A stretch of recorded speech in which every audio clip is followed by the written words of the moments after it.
हम बात कर रहे थे यूनिट 7 में चैप्टर 29 में मानव में रासायनिक समन्वय की, जिनमें कल हमने पढ़ लिया हाइपोथैलेमस और आज दूसरी ग्रंथि पढ़ेंगे जिसे हम कहते हैं पिट्यूटरी ग्लैंड यानी कि पीयूष ग्रंथि। तो पीयूष ग्रंथि की बात करें तो ये मटर के दाने के समान लगभग हमको दिखाई देती है, जो कि दो पालियों से मिलकर के बनी होती है। गुलाबी रंग की संरचना होती है और इन फंडिबुलम द्वारा हाइपोथैलेमस के साथ जुड़ी रहती है। और ये कपाल की एक गुहा होती है जिसे हम बोलते हैं सेला टर्सिका रक्त होता है, जिसके अंदर ये पिट्यूटरी ग्रंथि उपस्थित रहती है। इसके आकार की यानी इसके व्यास की बात करें तो इसका व्यास लगभग 1.3 सेंटीमीटर होता है और इसका भार लगभग 0.5 ग्राम का इसका भार देखा जा सकता है। इसके प्रवर्धन की बात करें तो इसके प्रवर्धन भ्रूणी विकास के दौरान एक्टोडर्म की कोशिकाओं से इसका निर्माण होता है और ये ग्रंथि क्या करती है, शरीर की अन्य ग्रंथियों पर अपना नियंत्रण रखती है, इसीलिए हम इसे मास्टर ग्रंथि के नाम से जानते हैं। पीयूष ग्रंथि द्वारा अनेक हार्मोन स्रावित होते हैं जो कि शरीर की अन्य ग्रंथियों पर अपना नियंत्रण करते हैं, इसीलिए हम इसे मास्टर ग्रंथि कहते हैं।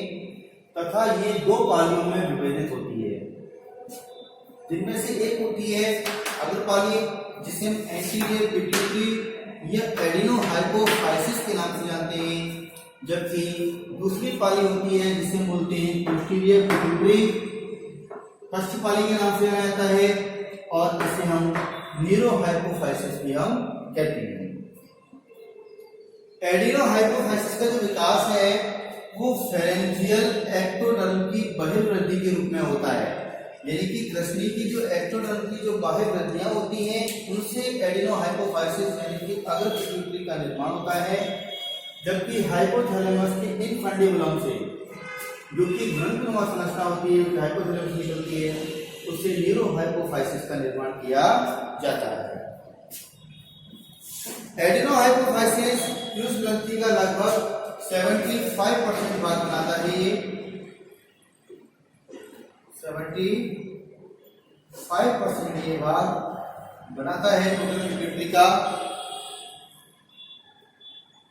जबकि शेष भाग आपका न्यूरोहाइपोफाइसिस निर्मित करता है। एंटीरियर पिट्यूटरी यानी कि एडिनोहाइपोफाइसिस के 3 भाग होते हैं, जिसमें सबसे पहला होता है पास ट्यूबेरलिस जो कि इनफंडिबुलम के नीचे की ओर स्थित होता है, दूसरा होता है पास इंटरमीडिया जो कि एडिनोहाइपोफाइसिस का मध्य भाग होता है, और तीसरा होता है पास स्टेलिस जो कि एडिनोहाइपोफाइसिस का सबसे अंतिम भाग माना जाता है। अब बात करते हैं पास ट्यूबेरलिस की।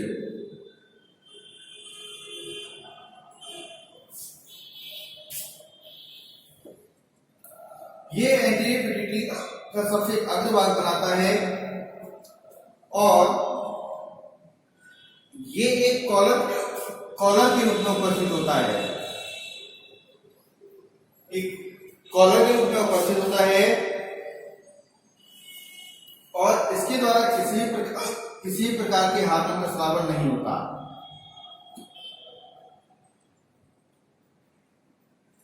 हार्मोन स्रावन नहीं किया जाता इसके द्वारा।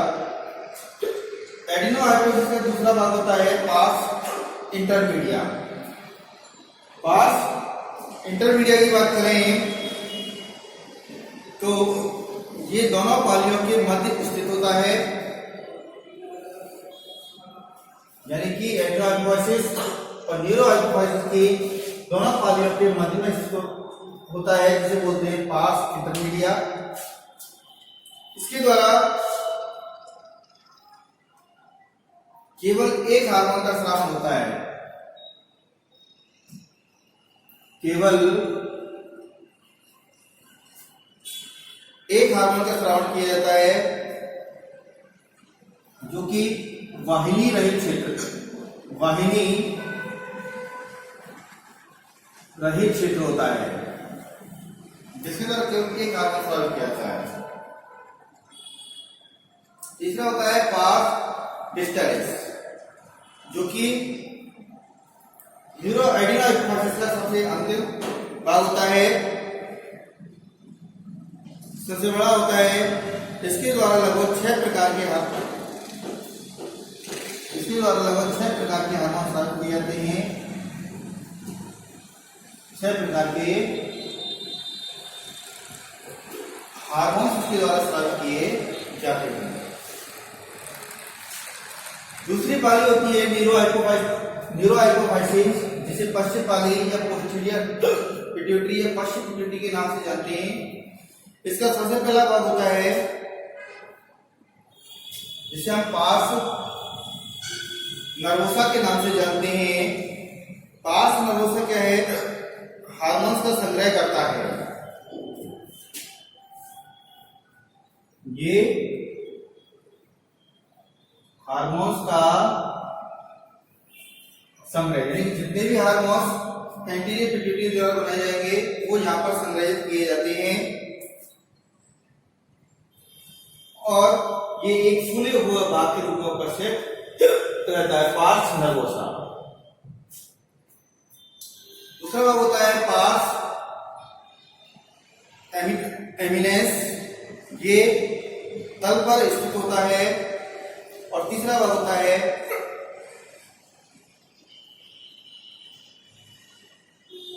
इन्फंटिबुलम, जिसकी सहायता से ये हाइपोथैलेमस से जुड़ा रहता है।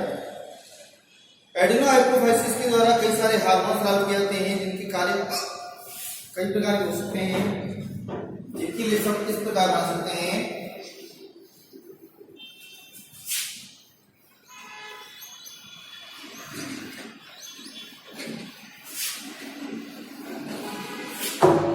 यानी कि एडिनो हाइपोफाइसिस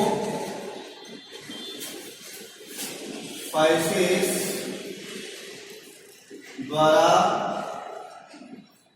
स्रावित हार्मोन।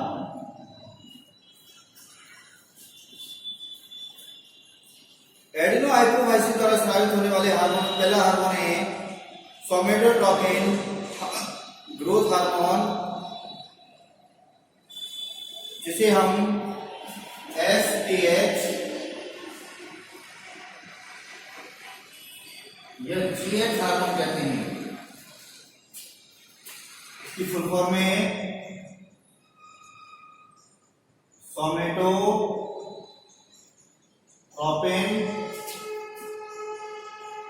हार्मोन या ग्रोथ हार्मोन इसे कहा जाता है, और इसके कई सारे कार्य हैं। ये वृद्धि का प्रेरण करता है,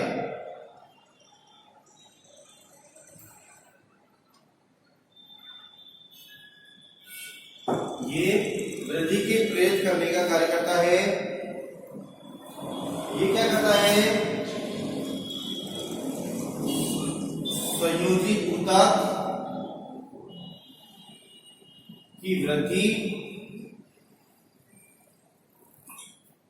तथा कोशिका विभाजन को नियंत्रित करता है।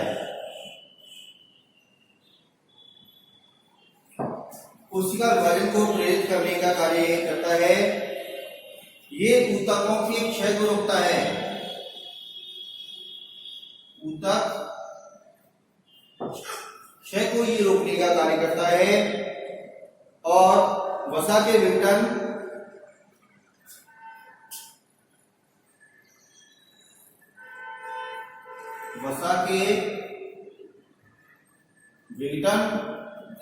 और उसके उपयोग को प्रेरित करता है।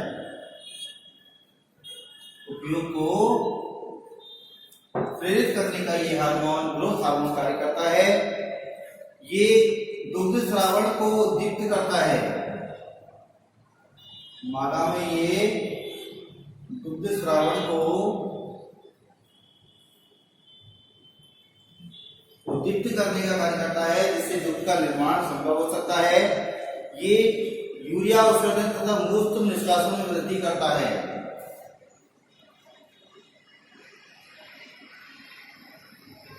यूरिया उत्सर्जन में वृद्धि का ये कार्य करता है। और ये यकृत में अमीनो अम्लों से ग्लूकोज का संश्लेषण यानी कि ग्लाइकोनियोजेनेसिस तथा ग्लाइकोजेनेसिस, ये ग्लाइकोनियोजेनेसिस जिसका मतलब होता है कि ये ग्लूकोज का संश्लेषण लिवर में अमीनो अम्लों से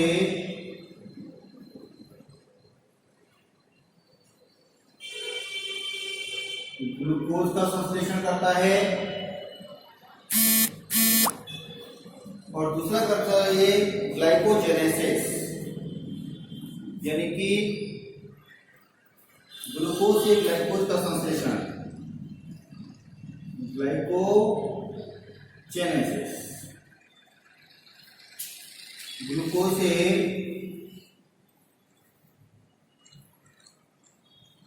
ग्लाइकोजन का संश्लेषण के संश्लेषण का ये कार्य करता है। तो कह सकते हैं कि जीएच हार्मोन हमारी बॉडी के लिए अत्यधिक आवश्यक होता है, क्योंकि वृद्धि, संयोजी तत्वों की वृद्धि, कोशिका विभाजन, ऊतक क्षय, वसा के विघटन, उनके उपयोग, दुग्ध का स्रावन, यूरिया का उत्सर्जन आदि का कार्य करता है। लेकिन साथ में ये लिवर में अमीनो अम्लों से ग्लूकोज के संश्लेषण का कार्य करता है और साथ में ग्लूकोज को ग्लाइकोजन के संश्लेषण में की प्रवर्तित करने का कार्य करता है। और इतने इसके अत्यधिक स्राव या अतिस्राव होने के कारण कई सारे रोग होते हैं, यानी कि अगर जीएच हार्मोन की मात्रा में वृद्धि हो जाए या कमी हो जाए तो इसकी वृद्धि या कमी के कारण अनेक रोग होते हैं, जिनमें से पहला है जिसे हम कहते हैं बोनापार्ट या ड्वार्फिज्म।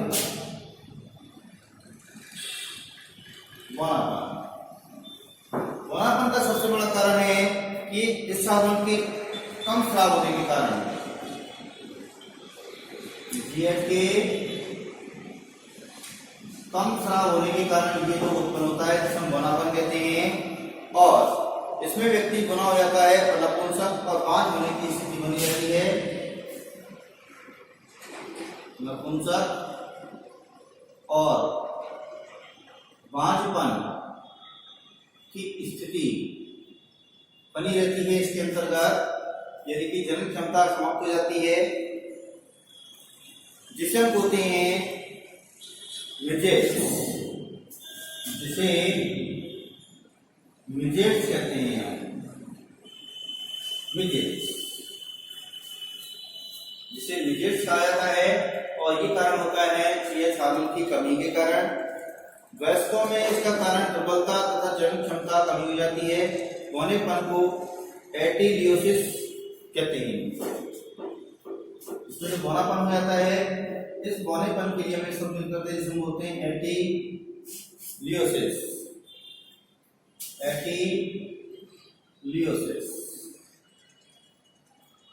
एटिलियोसिस बौनेपन कारण कौन कहते हैं एटिलियोसिस। नेक्स्ट है महाकायता। महाकायता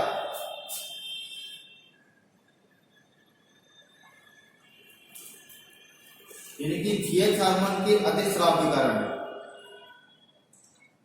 जीएच के अधिक स्राव के कारण महाकायता की स्थिति उत्पन्न होती है। इस वृद्धि में व्यक्ति लगभग 7 से 8 फुट लंबा हो जाता है। 7 से 8 फुट लंबा हो जाता है और हाथ पैर की अस्थियां लंबी हो जाती हैं। पांव की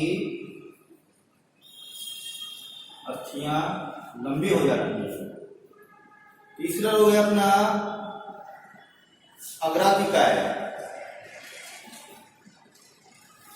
अग्राधिकाय का लक्षण है, तीसरा लोग है अग्रअतिकाय।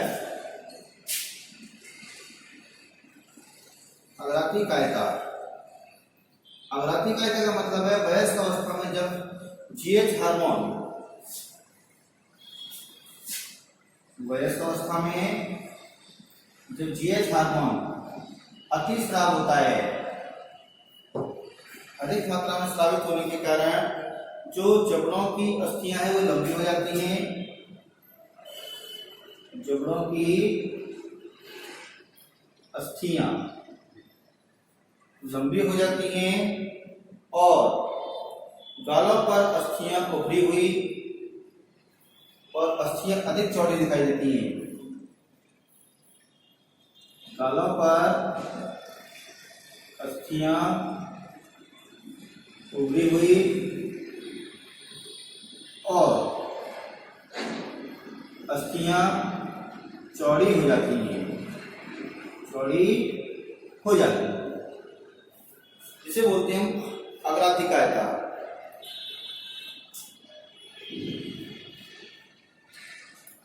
और उबड़ेपन की स्थिति उत्पन्न रहती है, जिसे बोलते हैं काइफोसिस। काइफोसिस की स्थिति उत्पन्न हो जाती है, इसके कारण पता लगेगा हमें काइफोसिस,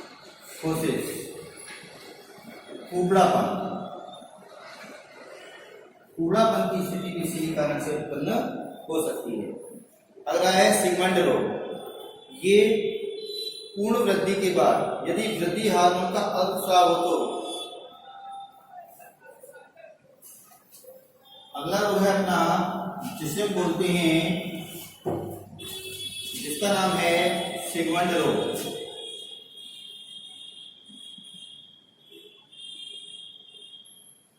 सिगमंड रोग। सिगमंड रोग की बात करें जब किसी प्राणी की संपूर्ण वृद्धि हो जाए, यानी कि पूर्ण वृद्धि के पश्चात यदि जीएच हार्मोन की मात्रा में वृद्धि हो जाए, यदि जीएच हार्मोन की मात्रा में वृद्धि हो जाए तो मनुष्य में ऊतक क्षय होने लगता है। ऊतक क्षय होने लगता है, जिससे व्यक्ति दुर्बल या कमजोर हो जाता है। दुर्बल हो जाता है, इसे बोलते हैं सिगमंड रोग। अगला है अपना दूसरा hormone, gonadotropin hormone. Gonadotropin hormone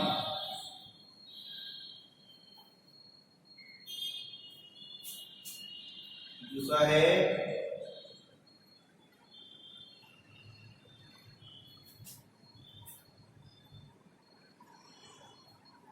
gonadotropin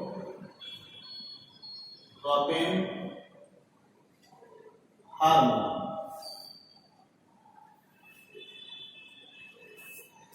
जो कि एडिनो हाइपोफाइसिस द्वारा स्रावित किया जाता है। गोनेडोट्रोपिन हार्मोन की बात करें, ये हार्मोन क्या करता है, मनुष्य में तो, नर मनुष्य में तो वृषण और मादा मनुष्य में अंडाशय को उत्तेजित करता है। ये क्या करता है, नर के तो वृषण यानी कि टेस्टिस और मादा के अंडाशय यानी कि ओवरी को उत्तेजित करने का कार्य करता है, को उत्तेजित करने का कार्य करता है। और ये क्या करता है, नर जननांग की परिपक्वता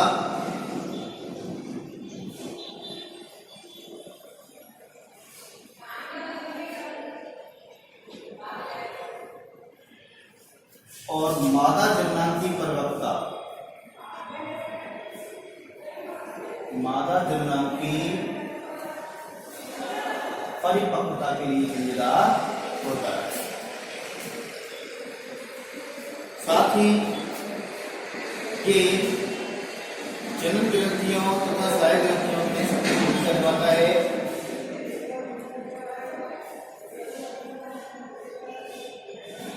गोनाडोट्रोपिन हार्मोन मुख्यतः दो प्रकार के होते हैं, जिनमें से पहला होता है FSH, जिन्हें बोलते हैं फॉलिकल स्टिमुलेटिंग हार्मोन, जिसके प्रेरण के लिए हाइपोथैलेमस से FSH RH हार्मोन स्रावित होता है, यानी कि रिलीजिंग हार्मोन स्रावित किया जाता है, जो कि पिट्यूटरी द्वारा स्रावित होने वाले FSH हार्मोन की मात्रा को नियंत्रित करने का कार्य करता है। ये हार्मोन क्या करता है, मादा में एस्ट्रोजन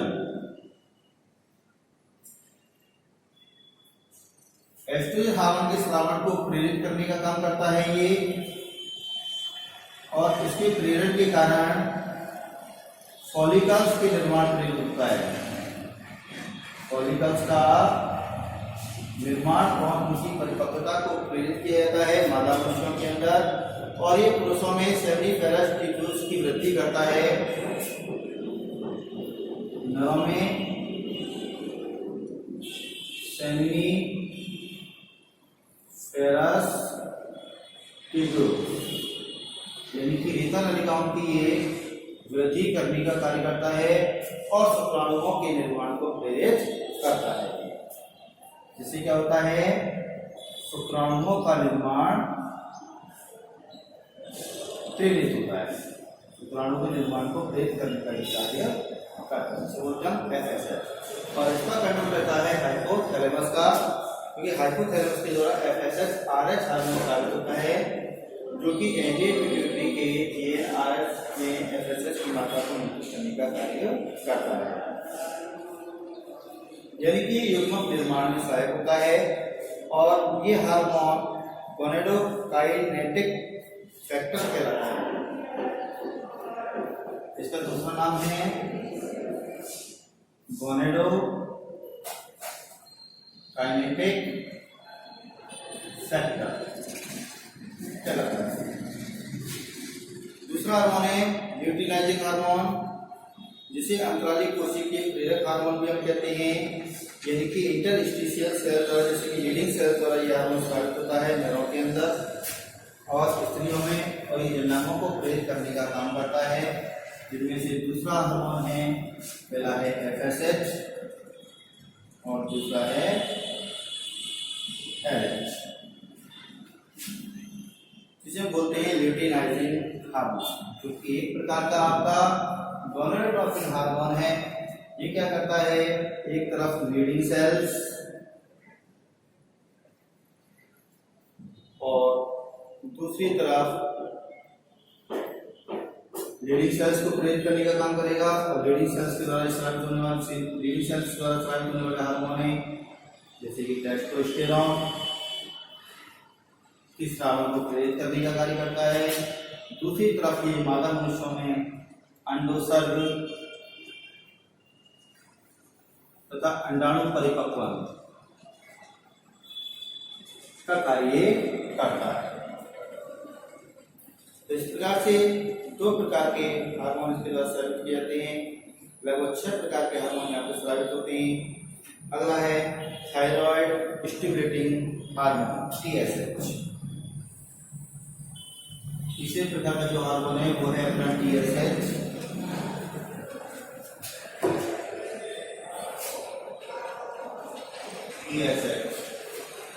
यानी कि thyroid stimulating hormone.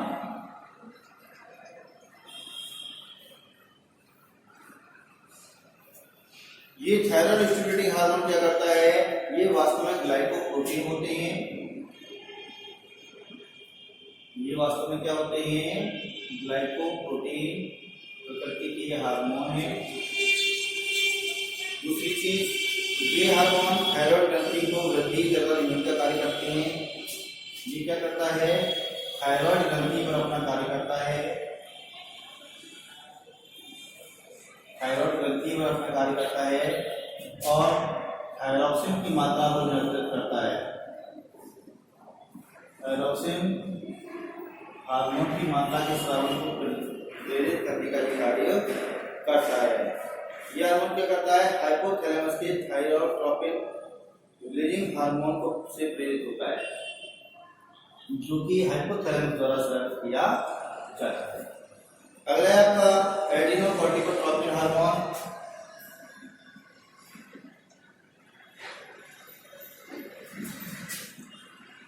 एडिनोकोर्टिकोट्रोपिन hormone ACTH, ये भी अपना एडिनोहाइपोफाइसिस द्वारा स्रावित होने वाला एक हार्मोन है। यह हार्मोन क्या करता है? अधिक रक्त कॉर्टेक्स हार्मोन की वृद्धि करता है, यानी कि एडिनल ग्रंथि की कॉर्टेक्स की वृद्धि के लिए जिम्मेदार है।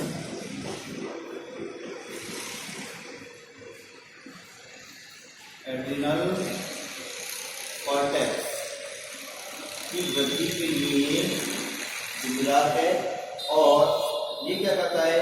इससे निकलने वाले जितने भी हार्मोन होते हैं उन पर अपना नियंत्रण रखता है।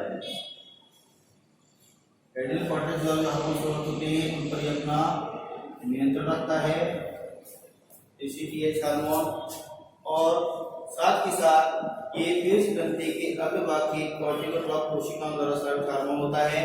ये हाइपोथैलेमस से स्रावित होने वाले कॉर्टिकोट्रोपिन रिलीजिंग हार्मोन द्वारा नियंत्रित किया जाता है। अगला है अपना लैक्टोजेनिक ट्रोपिक या प्रोलैक्टिन। पांचवा हार्मोन है जिसे हम बोलते हैं प्रोलैक्टिन। Prolactin hormone. तो प्रोलैक्टिन हार्मोन की अगर हम बात करें तो ये क्या करता है? जिसे हम LPH के नाम से भी जानते हैं, लैक्टोजेनिक ट्रोपिक हार्मोन कहते हैं इसको।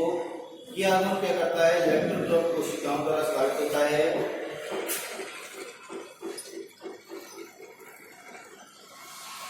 लैक्टोट्रोप कोशिकाओं द्वारा ये हार्मोन स्रावित किया जाता है, और ये क्या करती हैं? स्त्रियों में गर्भशिशु में स्तन ग्रंथियों का विकास करने में सहायक होता है।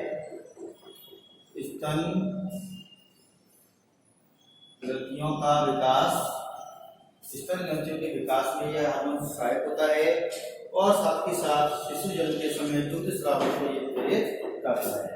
तो यह हार्मोन क्या करता है? दुग्ध स्राव को प्रेरित करने का ये कार्य करता है। छठा है अपना मेलेनोसाइट स्टिमुलेटिंग हार्मोन।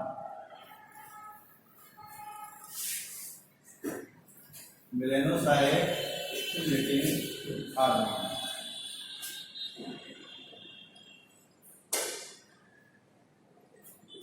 मेलेनोसाइट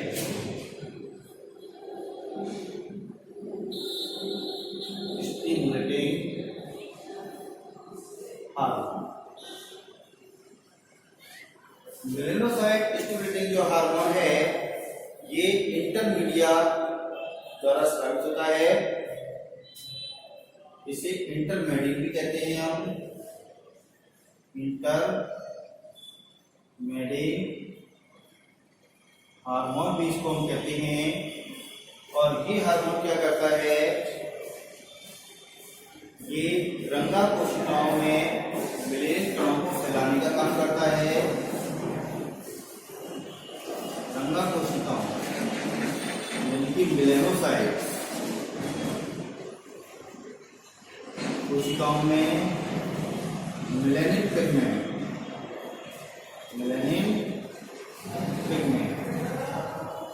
कणों को फैलाने का कार्य करता है, यानी कि त्वचा को रंग प्रदान करता है। त्वचा को रंग तथा सुरक्षा प्रदान करने का ये कार्य किया जाता है। इस प्रकार हम कह सकते हैं एडिनोहाइपोफाइसिस द्वारा निम्न हार्मोन स्रावित किए जाते हैं। उसके बाद आपका न्यूरोहाइपोफाइसिस द्वारा स्रावित होने वाले हार्मोन। न्यूरोहाइपोफाइसिस जो कि पृष्ठीय पिट्यूटरी कहलाता है, इसके द्वारा निम्न हार्मोन स्रावित किए जाते हैं, जिसे हम बोलते हैं न्यूरोहाइपोफाइसिस हाइपोफाइसिस द्वारा स्रावित होने वाले हार्मोन्स की हम बात करें तो न्यूरो हाइपोफाइसिस के द्वारा सबसे पहले स्रावित होता है उसको बोलते हैं वैसोप्रेसिन।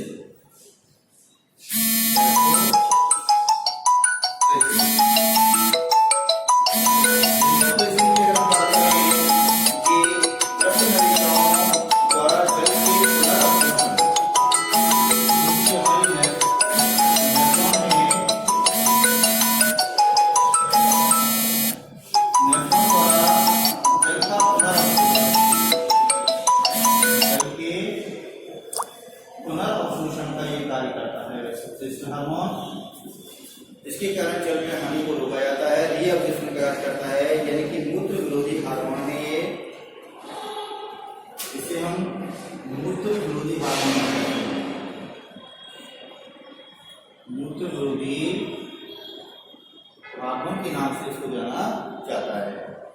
इसकी कमी के कारण जल की अत्यधिक, इसकी कमी से साथ जल की अत्यधिक, अगर इसकी वैसोप्रेसिन की मात्रा में अगर कमी आ जाए तो जल की अधिक मात्रा, जल की अधिक मात्रा मूत्र के साथ से बाहर निकलती रहती है, जिसके कारण मूत्र कम हो जाता है और कम होने के कारण से कहते हैं मूत्रलता, मूत्रलता की स्थिति उत्पन्न हो जाती है। और मूत्रलता की स्थिति उत्पन्न के कारण जल शरीर में जल की हानि हो जाती है, जल की हानि, शरीर में जल की हानि हो जाती है, जिसके कारण क्योंकि अधिक मात्रा में मूत्र निकलता है और इसके व्यक्ति मूत्र अधिक मात्रा में विसर्जन के कारण डायबिटीज इनपेडिसिस की स्थिति उत्पन्न होती है। इसे बोलते हैं डायबिटीज इनपेडिसिस, इंसिपिडस, डायबिटिक इंसिपिडस नामक रोग की स्थिति उत्पन्न हो जाती है। ये है वैसोप्रेसिन का कार्य। अगला है ऑक्सीटोसिन। ये गर्भस्थ जो महिलाएं होती हैं उनके अंतिम काल में गर्भाशय की अनैच्छिक पेशियों में संकोचन उत्पन्न करने का कार्य करता है। दूसरा अपना हार्मोन होता है जिसे हम बोलते हैं ऑक्सीटोसिन। ऑक्सीटोसिन जो कि न्यूरो हाइपोफाइसिस द्वारा स्रावित होता है और ये क्या करता है, गर्भकाल के अंतिम समय में, गर्भकाल अंतिम समय में जो गर्भाशय के जो ऊतक होते हैं, गर्भाशय ऊतक की अनैच्छिक पेशियों में संकोचन उत्पन्न करता है। गर्भाशय ऊतक की अनैच्छिक पेशियों में संकोचन उत्पन्न करता है और शिशु के जन्म में सहायक होता है और प्रसव क्रिया में सहायक होता है। इससे बोलते हैं ऑक्सीटोसिन। तो इस प्रकार हम कह सकते हैं लगभग 8 प्रकार के हार्मोन यहाँ पे पिट्यूटरी ग्रंथि द्वारा स्रावित किए जाते हैं, जिनमें से 6 हार्मोन एडिनो हाइपोफाइसिस और 2 हार्मोन न्यूरो हाइपोफाइसिस द्वारा स्रावित किए